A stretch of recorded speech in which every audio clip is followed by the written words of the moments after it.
Assalamu alaikum wa rahmatullahi wa barakatuh. Honorable Chairman, respected teachers, and my dear brothers and sisters, good morning to you all. Today, I'm going to speak on a very important and timely topic, the importance of honesty in Islam.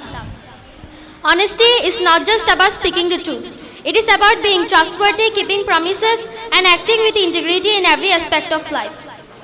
A person who is honest earns respect, builds good relationships, and gains Allah's pleasure. Allah says in the Holy Quran, Ya ayyuhalladhina amanu taqullaha wa kunu ma'as sadiqin.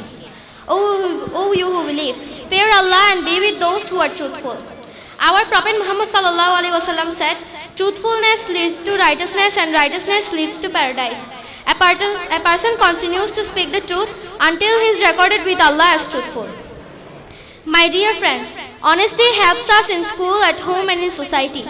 Even small acts like returning a lost item, admitting mistakes, or speaking the truth whenever it is hard bring Allah's reward. Lying may give you temporary benefits but destroys trust and leads to long-term problems. My dear friends, honesty is the key to a successful and peaceful life. Let's always speak the truth, be trustworthy, and keep our promises. Assalamu alaikum wa rahmatullah.